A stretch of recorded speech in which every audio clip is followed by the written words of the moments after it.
So less than a month of being on X, I got suspended. I think they think that I was a bot. I kind of got consumed with all of the madness going on in Minnesota and was just stamping out responses, stamping out posts. And this morning, I just wrote to just about every congresswoman, man, representative that was in my feed, and there were a lot, and basically said the same thing. Basically, Noam should be impeached, Bovino should be impeached, they're liars. DHS has been found uncredible in the Northern District of Illinois. Greg Bovino has been found by a federal judge, and I quote, to have outright lied under oath. They found that DHS was utterly uncredible and that their falsified false reports, mischaracterizations of evidence should call into question everything that they say regarding their ERO operations in Chicago. And so basically I was saying all that to as many people as I possibly could, just really outraged with what's going on. I wasn't seeing any sort of movement from anybody, and thankfully I think everybody's feeling the same, and I think the writing is on the wall for Kristi Noem and for Greg Bovino. I think we can see them stepping down or being impeached and basically removed, and maybe even prosecuted. Frankly, I think that their lies show that they're complicit in the crimes that their agency is causing.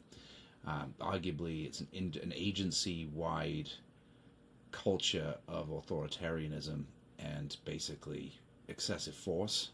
I think they are responsible, and I think their lies and hopeless attempts, shameless attempts to cover it up, just coming out on the news immediately after the killing, making base claims about Pretti being a domestic terrorist and brandishing a weapon, all of which we can plainly see is not true. So the narrative, is beginning to turn. It looks like the media, even Fox, seems to be asking finally pointed questions to some of the MAGA reps. But anyway, I get to my office this morning, mid-morning, having spent about an hour and a half just pounding away at the keyboard like a machine, and my X account is suspended.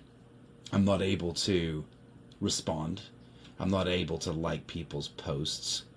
I'm not able to even cancel my Premium Plus subscription or pause it while they, basically keep me in X jail.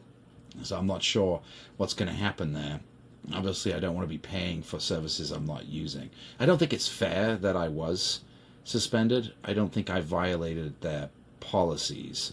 They claim that my account is inauthentic, that I was engaging in inauthentic behaviors, but my account has a blue check mark. I am verified. I am a Premium Plus user. I manually do everything. I'm not using automated procedures. I honestly don't even know how to do that. I'm sure I could figure it out, but I don't need to. I probably did go overboard. I will absolutely admit that I was absolutely incensed by what's going on and the feeling of helplessness and that the world has gone mad, like I think many people are. So I probably overdid it, and I can understand that maybe I crossed the line. I'm not sure what the line is or where it is, but I definitely crossed it. So I thought I would post to my, YouTube channel, which I basically resurrected about the same time I joined X, and my 6 subscribers, thank you for being subscribers, what happened and why I think my message was silenced, perhaps, if it wasn't just sort of my overzealousness in applying that message. The message itself, I think, was cogent. And my message is this. A lot of the guys on the, I guess, I like to call them sufferers of the Trump Messiah complex. You can't say anything wrong or disagree with Trump. It's not an issue-by-issue situation for these guys. They're no longer looking at an issue separately. They're looking at it as a party identity politics. So basically, if MAGA says this is how you should think about it, then this is how you have to think about it. And if you disagree, then you're a lib. Then you're on the left. I'm not on the left. I'm not a lib. I'm a conservative. I just don't support Trump. Certainly not anymore. He certainly lost me. I think the jury was out, as far as I was concerned, for a while. But no, he's completely lost me. His entire administration has lost me. He's alienated the base. He's just trying to destroy the Second Amendment. No, he's totally alienated me. But you see these talking points kind of coming out of the mouths, these words that have been carefully selected for them. These people don't think for themselves. I don't think that intelligent. And so they're like, he's rounding up the worst of the worst. It's the Dems' fault. Walt should be doing something, you know. It's the Dems' fault. Walt should be in jail. And at the end of the day, if you just logically think about it, none of that makes any sense. Let's say that ICE employing these snatch and grab tactics was actually their mandate and was actually what they're trying to do. It is the stupidest way to get rid of 20 million illegal aliens that you can possibly imagine. How long has ICE been in Minnesota? Like 3 months? How many illegals have they detained and successfully deported? Maybe 1,000? Let's give them 1,000 a month. Even at that rate of 1,000 a month, it would still take 10 years to get rid of basically 132,000 illegal immigrants in Minnesota. To get rid of 20 million, you're looking at over 1,667 years. It's an absurd idea at 1,000 immigrants being deported a month. Even if they're doing it a day, it decreases that by, you know, a factor of 30. But it's not an efficient way to get rid of 20 million people. Even if it was, why would you focus on a city, or the Twin Cities, which have statistically about half the average population of illegal immigrants? About 1.5%, about 137,000 illegal immigrants are reasonably estimated to be residing in Minnesota. Why wouldn't you concentrate your efforts in, I don't know, Houston, Texas, Miami, Florida, where there are literally millions more illegal aliens. Millions more illegal aliens. And now, of course, the right counters, well, they're cooperating, da-da-da-da-da. But they're not really cooperating. Operation Metro Surge has sent the most federal agents into any city, I think probably, I don't know, since probably the civil rights movement. I don't know, but like 3,000 to 6,000 ICE agents basically terrorizing the city. It's not the same situation at all. So, but even if it was, obviously the strategy is just nonsensical. Snatch and grab takes too long. It's inefficient. The federal enforcement agencies are meant to have targeted operations. They need to have probable cause. They need to actually be going for somebody. They don't have a general police power. There's no jurisdiction to wander around and sort of do a dragnet. There's no jurisdiction more than 25 miles from the border to set up just random border stops and ask people for their ID. Under the Supreme Court case, Terry versus Ohio, I think it was 1968, reasonable suspicion standard can basically allow you to be detained for a limited purpose. And if there is a reasonable suspicion that you are committing a crime or have committed a crime, you can be detained, you can be questioned, you can be patted down to check that you don't have weapons. They can't look in your pockets. They can't seize your property. But if they have a reasonable suspicion that is supported by articulable facts, in other words, I saw you leave the bank right after the alarm went off. I saw the $100 bills sticking out of your pocket. That might actually be probable cause at that point. But I saw you leaving the bank right after the alarm went off. It looks like you've got something in your pocket. Is that a gun? The police officer can pat you down. If he finds a wad of bundled up hundreds, then yeah, maybe he now has probable cause to actually arrest you and seize your property and, you know, do a search and seizure. So the Terry stop standard is not being followed. Probable cause is not being followed. Blanket general policing is outside the enumerated powers of the federal government, reserved expressly by the 10th Amendment for the states and the people. So already you've got a whole bunch of sort of operations going on the ground by federal law enforcement officers that just don't make any sense. And if you don't believe me, listen to the police in Minnesota.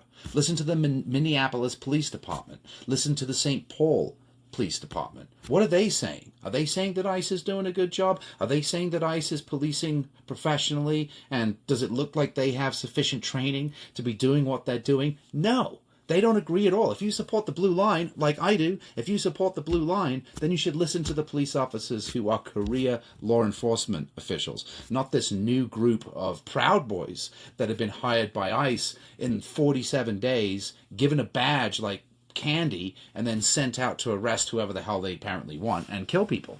with absolute immunity, to quote J.D. Vance. No, it doesn't make any sense. To claim that this is about immigration is logically facile. It doesn't make sense.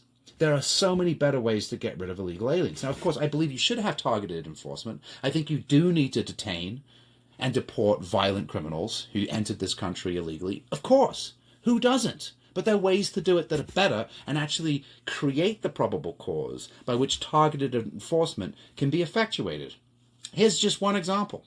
Right? I'm not Einstein, but this makes a lot more sense than what they're doing. You could require, and the federal government has this power under the Commerce Clause, you could require that banks issue a letter to all the account holders demanding proof of citizenship. It sucks. Nobody wants to do it. But you know what? We would do it. We would have, 30 days to provide proof of citizenship. And if we fail, the account is closed down. You issued a check to your last mailing address. You have 30 days to leave the country or to disprove that you should have had your account closed down. 30 days, 45 days, some other time limit that's reasonable. And then your name is given to ICE. Then they have probable cause, right? Then they can come and question you because you have not complied with a lawful order to prove your citizenship by a private institution under a government regulation passed by Congress requesting you prove your citizenship. You fail, you're going to leave by yourself at that point because you don't want ICE knocking on your door. And at that point, they could do that. That would be legal, right? You could require citizenship when you come to cash a check. Right? You need like a real ID or a citizen identification, passport, something, legal status, green card to prove that you can cash this check, that you can send your Western Union, that you can send your money back to Mexico. You need proof of citizenship to do that. All of a sudden, a lot of folks are not going to be able to participate in commerce. They're not going to be able to send the mighty greenback back to Mexico, where the low wages here represent a high income over there because of the disparity between the currencies. Essentially, you're taking away the supply. You're taking away the incentive to even be here, right? All of a sudden, folks are going to go home. They can't transact business in the United States of America. They're going to go home. Now, next strategy. The problem, people I think who are most culpable for our immigration problem are not the Dems, right? Not the libs, although they shouldn't have opened the border. There's no doubt about that. The problem really is the people that are employing the illegal aliens. In my experience, the biggest employers of illegal aliens in the United States of America are small businesses. They're typically in the construction field. You buy new windows for your house. You deal with an American. He's probably in his mid to late 30s. He owns his LLC. He's got 5 stars on Google. He comes by with a couple of other white Americans, maybe some black Americans, but American citizens. They measure your windows. You sign a contract. 2 weeks later, a bunch of guys who don't speak English show up and install the windows. Do I know that they're citizens? Do you know that they're citizens? No. Can we even find out? At that point, no. I have privity of contract with an LLC. He has, I guess, subcontractors or employees that have privity of contract with him. Right? I've already paid for the services. I may not even be home. They put in the windows. They go away, and they do a good job. They work hard. They work fast. They get paid peanuts. They put in the windows maybe 2 houses a day. Right? If that employer, if that LLC owner, that white American who is making pretty good spread on what I paid him for the windows and the amount of money he saves on labor costs, if he was required, when he filed his federal tax return, to make a statement under the penalty of perjury that he did not, is not, and will not employ illegal aliens, then all of a sudden there's consequences for employing people that shouldn't be here to begin with. You hold those guys accountable, fine them for violations, hit them with back taxes for the labor that they fraudulently reported and deducted from their expenses. All of a sudden, again, you draw up the supply and the incentive to even be here. Right? This is like going after the dealers of the fentanyl rather than the addicts in Kensington Philadelphia? Do you want to arrest all those addicts, those zombies in Kensington, Philadelphia? Or do you want to go after the guys that are shipping it into the city? Right? It's more efficient. It's cheaper. These guys will start self-deporting. At the same time, you can still do snatch and grab. Right? My point is that if you really think that Operation Metro Surge is about immigration, you're a moron. You're a total friggin' moron. It's clearly not about immigration. That might be part of it, but really it's about retribution. It's about destabilization. It's about usurpation of government authority. That's what it's about. This is, in my opinion, it could be an attempted coup, right? This is quite possibly a strategy to destabilize a state, to infringe a state's sovereignty, violate constitutional rights, bring in a basic private army, violate posse comitatus through a loophole by using ICE. Immigration's a pretty sweeping mandate. It's probably the most powerful federal law enforcement agency there is in terms of jurisdiction. So using ICE, which was created under the Homeland Security Act of 2002, to try to circumvent posse comitatus, not allowed to bring the military, but have basically a militarized police force under the aegis of the Department of Homeland Security, destabilize a city, antagonize an entire group of people. Trump's not losing votes in Minnesota, really, is he? He's losing votes everywhere because of this strategy, but in his mind, he's not losing votes in the city. Destroy the city, create civil war, create martial law, and then maybe we don't have to have the elections. You know, that's a crazy idea, but that is a logical conclusion to what's going on. In my mind, it seems more plausible than that they're actually trying to enforce illegal immigration, going after the worst of the worst. If I hear that buzz term ever again, I'm going to just puke. The worst of the worst. It's just so absurd. 132,000 illegal immigrants in Minnesota. They've been there for 3 months. Then I'm sure if they're doing their snatch and grab numbers, they should have got just about all the violent criminals. Are we claiming that there's 132 violent criminals in the Twin Cities and all of them are illegal aliens? It doesn't make sense. Again, why wouldn't you target Houston, where MS-13 are, or Miami, where all the drugs come into this country? Why wouldn't you target those communities if you really wanted to address the immigration problem? Oh, but they're red states. They're red states. So maybe you don't want to do that, right? Maybe you don't want to do that. So maybe this is retribution. The other problems I have, and this is what I was writing about as well, I'm pointing out to our congressmen, representatives, and senators. A federal judge in the Northern District of Illinois already found that Greg Bovino, and I'm quoting, outright lied under oath to the court. He outright lied he committed perjury. He committed perjury during a deposition. He's a liar. The court called him a liar and said he was utterly uncredible. That's grounds for impeachment right there. Right? How can you trust an agency whose field commander lies under oath to a federal court? How can you trust a word that they say? It gets worse because in this holding that I think was issued around November 20th last year, federal judge Ellis also found that DHS has been falsifying force reports. So basically the reports they have to file when they detain somebody using force, they have been lying on those reports. She said that they mischaracterize evidence. She says that it is it is very difficult, if not impossible, I think were her words, very difficult, if not impossible, to believe anything the Department of Homeland Security says regarding its ERO operations, that we should question everything that the Department of Homeland Security says about its ERO operations in the Northern District of Illinois. She issued a preliminary injunction. She said they couldn't spray bystanders with pepper spray, that was a violation of the First Amendment right. She shouldn't have even had to write that order. But there is an outstanding injunction against the Department of Homeland Security, CBP, and friggin' ICE to not engage in this conduct, to not harass protesters exercising their First Amendment rights, which can include yelling and insulting and being agitated As long as they don't touch an officer or, commit a crime, they're allowed to yell at them and shout at them and insult them. Now, listen, I'm not advocating that kind of conduct. I don't think that's a good thing to do. I think it's disrespectful. I get all that. But it's still protected speech. And we live in the United States of America, where that is protected speech. That's one of the reasons this country is so great.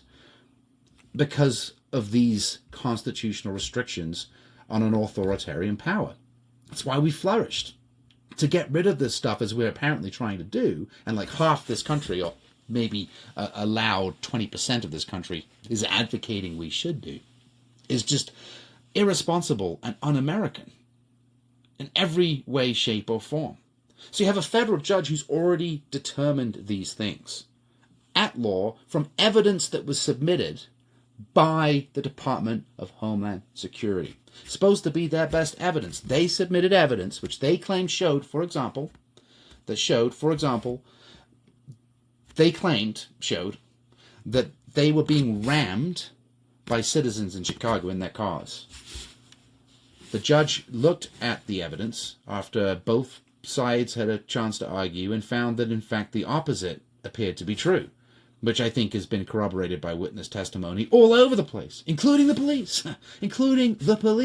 that they have, in fact, been brake-checking and ramming into people to justify the subsequent use of excessive force. This is who is terrorizing the streets of Minneapolis and St. Paul. This is not targeted law enforcement. This is not about immigration. And the whole Alex Pretti murder and the narrative that came out of these people immediately after they shot him 7 times, 10 times in the back, that's absurd. I looked at every single angle that's available on that shooting, on that murder. I was absolutely horrified, disgusted. There is no reasonable way that is a justified killing. And then Noem gets up, Kristi Noem, whose career is over. Make no mistake, her career is over. Make no mistake, Bovino's career is over. Make no mistake that J.D. Vance's political career now hangs in the balance. You have alienated your base, attacking the Second Amendment, saying on live television that you cannot carry a firearm lawfully licensed to a protest, using absurd terms like high-capacity pistol. A pistol is a pistol. A magazine can be a high-capacity magazine if it's an extended magazine. But to say it's a high-capacity pistol with a threaded barrel and 2 magazines full of bullets. Clowns. These guys are clowns. These are the same people who get mad when the left also absurdly classifies ARs as, assault weapons. Right? Assault rifles. It's a friggin' rifle that operates in exactly the same way despite its tactical platform. It's not any more dangerous than a normal semi-automatic rifle that you might go hunting with. It just looks more scary. So to use these terms like high-capacity pistol, threaded barrel, it's absurd. And this is coming out of the right. This is coming out of MAGA. So if these fools who just automatically, reflexively ejaculate this Trump Messiah complex all over the place, they've lost the plot. They've lost the plot. They've turned into basically statist, communist authoritarians. They should move to China. They should just move to China. Because if they were in China, their absurd statist ideology is kind of like the state religion. They should just move to China, and they would probably get killed for being white. And frankly, for being dumb. Because one thing you can't say about Xi Jinping is that he's stupid. He is not.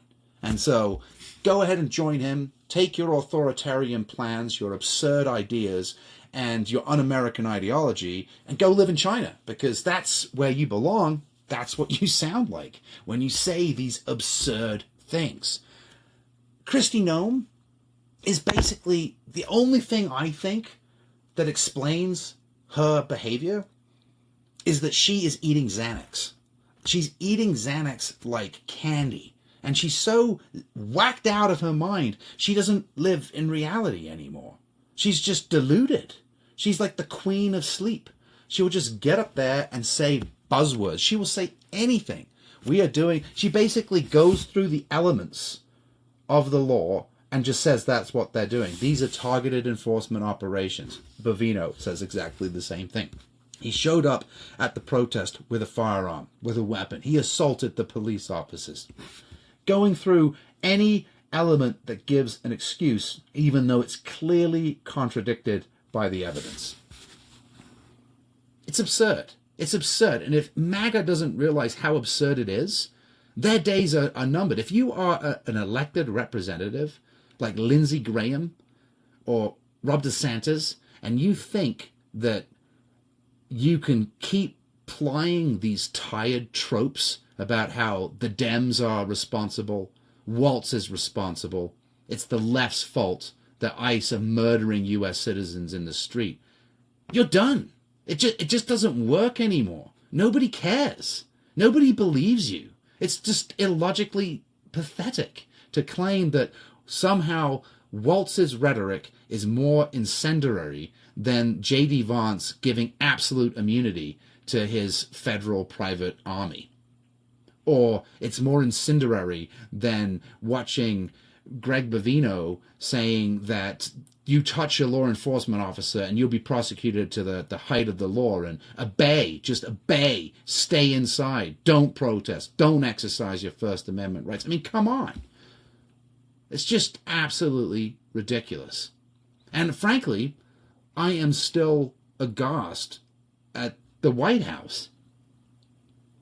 Trump at least used to have an uncanny sense for the popular pulse and would pivot, if necessary, to say what really resonated with his base. They're just using the same canned tropes, the same stale, flaccid tropes, the illogical hyperbole, neuro-linguistic programming that only works on the stupidest of our population. I think it used to work on probably, here's the middle of the bell curve, all the 50% on that side of the bell curve. Everybody who's I put, Kristi Noem and Greg Bovino kind of in the middle, maybe, 95, 100, 110 IQ, somewhere right in the middle of the bell curve. That means there's 50% of the people that are dumber than they are in this country, right? There's still 50% that are smarter, but there's 50% that are dumber.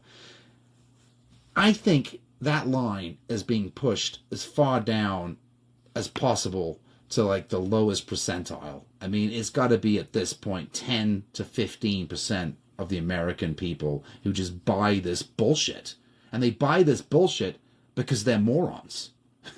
The entire world can see what happened to Alex Pretti. The entire world. No one has said he has brandished a gun. I listened on the way home from the office, now that I don't have X, which I've only been on for less than a month, that I've been suspended. But I was listening to the BBC World Service because I had nothing better to do. And sure enough, their verification unit came to the same conclusion that I came to, that just about every podcaster I know came to, that just about any rational, intelligent individual who actually looks at the footage comes to, which is this was a cold-blooded fucking murder by an overzealous, paramilitarized, private army that has no real jurisdiction to be acting in this way. These are crimes. And when the officials at ICE, DHS, HSI, even the Department of Justice come out saying these lies, leaping to these false conclusions, trying to steer the narrative, trying to cover up the crime, they are complicit in these crimes. They're complicit. They need to be removed. They need to resign. Congress needs to act. This is really all I was saying all morning and all yesterday and all the day before. And I was doing it in such a voluminous manner, probably in some fit of mania, that X thought I was a machine and suspended me. So my 6 followers, my 6 subscribers on YouTube, please share this video. Please help me get my voice out. This has been so frustrating to deal with. I realize my voice is one of many. I'm not saying anything that's new or novel, but I would appreciate at least being able to share my point of view with a wide audience And I think in a sense that being suppressed by X, which is meant to be, you know, the free speech platform of the era, right? We all celebrate Elon Musk for spending all his money, 45 billion or whatever it was on X, to free us all from the tyranny of censorship. And here I am being censored. And why am I being censored? I think I'm being censored for saying reasonable things and saying it to congressmen. Like I actually got a letter. Obviously they know somehow Congress, through my you know, boondoggle is my handle on X as well. I got a letter from a congresswoman thanking me for contacting her. I don't know how she got my email and sent it to me, addressed to my name, but she did. I looked her up. She seems like a decent lady. I remember doing it. I saw her picture, and I read a post. I didn't really know who she was. It just said representative, right? Congresswoman, congressman, senator. I'm like, congressman, you must act. Congress must act. Impeach, no. Blah, blah, blah, blah, blah. Because, I outraged that they are attacking the 14th, the 10th, the 8th, the 6th, the 5th, the 4th, and the First Amendments of the Constitution in the United States of America. And now the motherfuckers, excuse my language, have put the Second Amendment on the table as well. That's it. It's over. They have alienated their base. They just lost this absurd war that they're plying to try to usurp power in this country. Thank you for listening.